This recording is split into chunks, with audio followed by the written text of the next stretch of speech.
Where did this cold come from? Literally, I don't know how I did it in Canada because this cold is just outrageous. I am literally wearing all of my clothes. I'm so cold. That's why I'm in this reindeer outfit, because it's comfortable and warm. So don't judge me. Let's get this video started.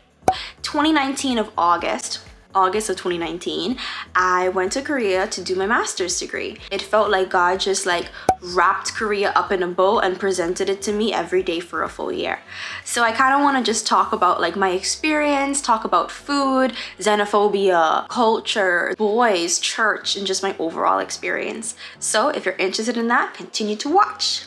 Those who don't know, one of Korea's like signature dishes is kimchi, but it's honestly an acquired taste. So when I was 16, the theme of like my party was South Korea. So I had like a South Korean design cake. I had like these South Korean snacks and stuff, and I even tried kimchi, and I hated it. And I was like, oh no, I'm never gonna eat this again. So when I went to Korea, I really didn't expect to just be hot upon kimchi. It wasn't until after a few months, the same friends who arrived in Korea the same time as me started ordering kimchi wherever we went. And I just was like, oh, since when y'all be eating kimchi? And it was like, Jazz, like it's so good. And I was like, but when we came, y'all wasn't into it. And they were like, yeah, well, after a while, you know, you really do get into it. In fact, you always want it. And sure enough, as I started to eat that thing, over like the next couple weeks, I was right there in the restaurants, kimchi juseyo, kimchi juseyo. And I sure enough did like kimchi. Korean chicken is it. How to pronounce it? Cheongmyeong chicken. I have to figure out, you know what? I'm gonna find it. BBQ is a good one. The flavor, the sauce, the garlic, the spices, the sesame, like, oh my gosh, oh gee, I can use it right now. Chicken is so popular. Chicken and coffee, the most popular things that you see in Korea. You'll see the most branches of chicken franchises and the most branches of coffee franchises. And sometimes you have like 5 cafes, 5 different coffee shops in the same building, all booked out.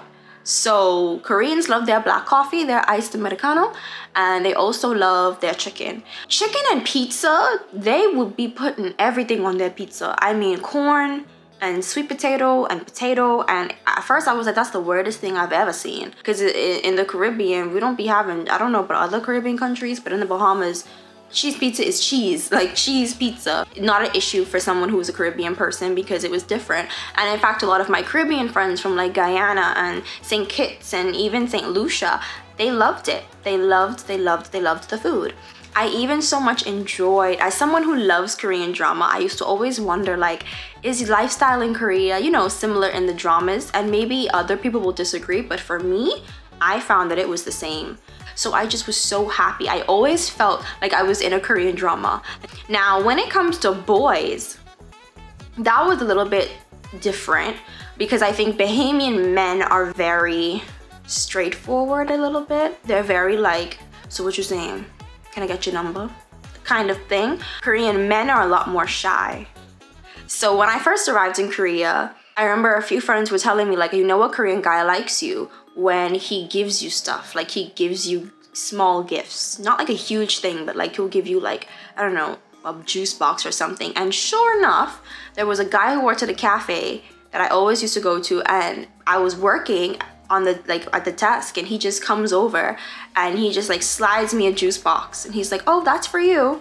Another time he gave me something else. I don't know what it was. It was like a brownie, something he gave me. And I mean, I took it because I like brownies. And then a few weeks later, there was this other Korean guy, and he did the same thing. So I'll be working in the library, and he would come over and he would go, oh, Jazz, like, here's this thing for you. And when I looked at it, it was like a box of chocolates or a bag of chocolates or something it was. And I remember thinking, wow, but they're just so shy with it. They're just so like, oh, here you go. I went out with my friends. We went to, like, the first thing we did when we went to Korea was go to like a weekend trip in Seoul. And when we were in the bus station, there was this guy who went up to my friend randomly and gave her a piece of paper and then walked away like super quick. And so we're all like looking at him like, what was that? And we opened the paper, and sure enough, there was 10,000 won, so about $10 US in it. And it was a thing that said, you're very pretty, or I like you. I don't remember exactly what the note said, but it was some kind of thing to say, like expressing some kind of like towards my friend. And I remember she looked at the $10 and she was like, what do I do with it? And I said, girl, we want to go spend this. So what you mean? So because we went to the amusement park, Everland. And sure enough, I said, girl, bring that $10. Bless him. We're going to use this to get us some games or whatever. PDA is so real in South Korea. They show up on a whole nother level. I'm talking matching outfits. I'm talking matching headbands. I'm talking like holding hands everywhere. In the Bahamas, PDA is not that explicit, and if it is, it's not that like, I don't know. If you single in Korea, you will feel it, let me tell you, because it's a reminder everywhere you go that you're single. Now, when it comes to xenophobia, I will say the city I lived in, my school was the only international entity in that city. So everywhere me and my friends went, we stood out because we were the only foreigners. Now, that said, when they stared at us, at first I felt a bit weird. I felt a bit like, okay, this is uncomfortable. Like everyone on this bus is staring at us, until I realized it really just was out of curiosity. I will say, however, that I won't put it past Koreans, like any other country, that racism or xenophobia would exist. So for example, when COVID first hit China, and then obviously it kind of came into Korea, there was a huge thing about foreigners in Korea, especially in my city. Restaurants started putting up signs that basically said, we're only taking in Koreans. That's literally what it said. It was like, sorry, like if you're a foreigner, you can't come in. We're only serving Koreans. And it was like, oh wow, okay, so. And it really was just out of fear. Obviously, if you're a foreigner, they expect that you probably flew in recently or flew in at some point.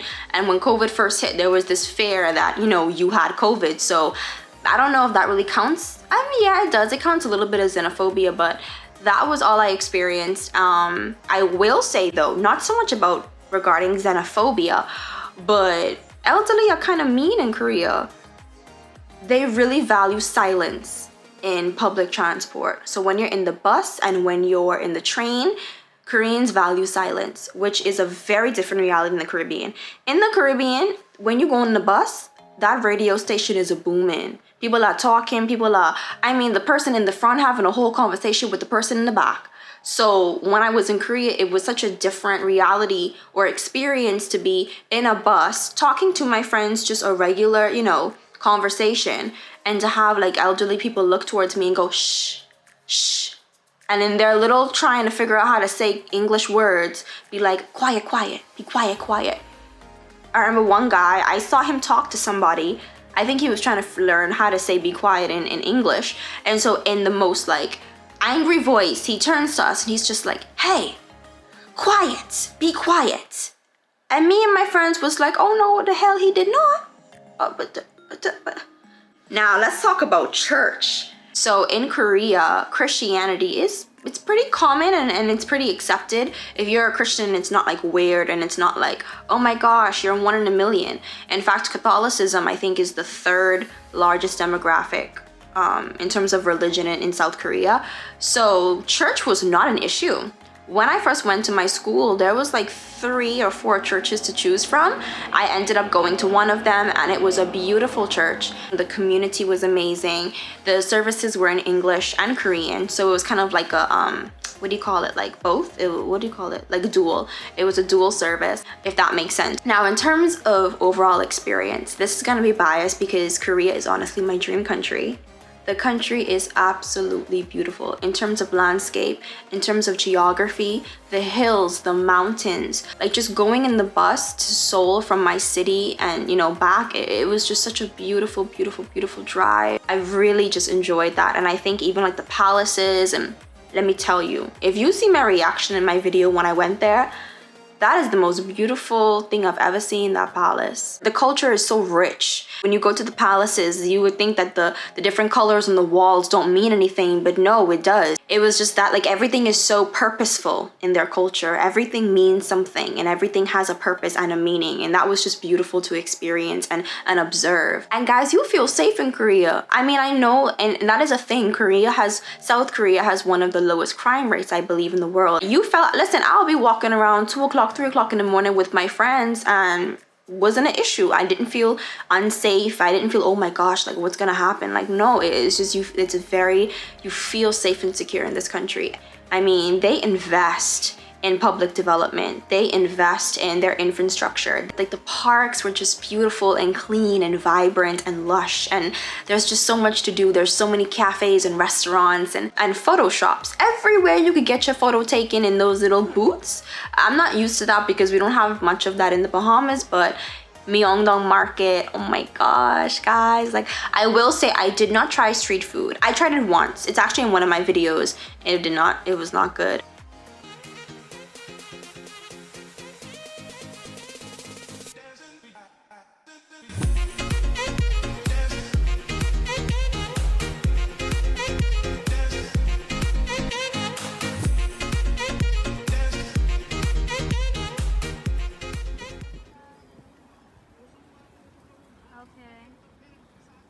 Okay.